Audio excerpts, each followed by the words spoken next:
freshman, but so many guys have played. How much of a benefit is that? Just that you don't have to worry about everybody back there adjusting to game speed. They've seen it. They've been in some tough spots. Well, I mean, SEC is the toughest conference in college football. So anytime you got guys that are coming back that have been in live bullets and been in the fire a little bit, then that's always a welcome. The guys that we got back there, a lot of them have experience. Some of them have multiple game experience. Some of them have multiple years as being starters. So all that experience is going to just trickle down to the young guys and help those guys come along a lot faster. And how's Marcellus done just specifically? It seemed like he had a rough patch last year, but just watching him, it seems like he's got his confidence back. Is that fair to say? We don't talk about last year. Last year, Marcellus has done a good job in the spring, buying into the program, buying into what we're trying to do defensively and how we're trying to do schematically. And he's done a very good job of being a leader this summer and getting the young guys, to buy into what we're trying to do. So he's been a pleasant surprise back there as far as being a great leader and coming out and competing every day.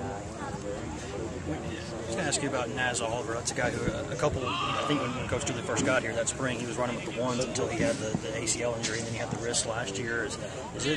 What have you seen from him since to be able to come back? I think this is the longest he's practiced in a while. Well, Naz is full speed. As far as we know, he's been out here every day. He's competed. He's doing a great job on special teams, and he's trying to find a home at corner. And he's just like everybody else. He's competing every day. He's getting reps. He's running with the twos, and sometimes he's running with the threes. And we're all just trying to get the best guys on the field. He's done a great job as far as coming back and being healthy so far. I know you said you don't talk about last year, but this is a guy who this is his third or fourth year, and he's never had a full season. Can you see some rust in him, or has he done a good job of knocking that off? In terms of Naz? Yes.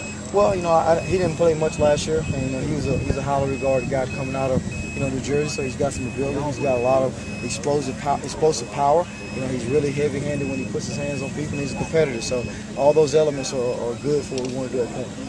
At that star spot, how many guys are you looking at it? I know Derrick has played there in the past. Is that something that you look at a lot of guys, or you like to have 2 or 3 that just focus on that? We got a couple guys. Obviously you got to have depth at every position. That position is a position of his own, so he's got his own life and identity. So we got a couple guys that we're trying to develop. Nobody's a starter. Derrick obviously played there last year, so did Byron Moore played there last year, and we just got a lot of guys that we're trying to see who's the best fit. Is that more of a safety spot, more of a corner spot, or just a hybrid, if you had to kind of describe it? Well, it's not either. It's more of a linebacker, corner, safety mentality all combined in one. You got to do a lot of things with that position, which is one of the toughest positions to master because you ask a lot of that guy. He's got to be in run fits and pass game. I know y'all prefer to talk about organizational charts to depth charts, but with Prentice Wagner, are you getting the kind of camp you wanted out of him? Is he still being that guy who's pretty solid for you? Yeah, Prentice is solid as a rock. He's a professional. He carries himself well, on and off the field. He's a guy you don't have to worry about, doing the right thing. So he's definitely leading in the right direction. So we just got to get some more guys to follow him. How about physically with him in this defense? I know that he's not maybe been the most physical player in the past, maybe because of size or some other things or whatever it was. He's even talked about it. With that jamming at the line of scrimmage and those things, is he improving there? Well, I don't believe in a guy being not physical or not tough or whatever the case may be. You get what you demand as a coach. So we demand our guys to be physical and tough on defense. So that's what we're going to get. The guys that are that or the guys going to play.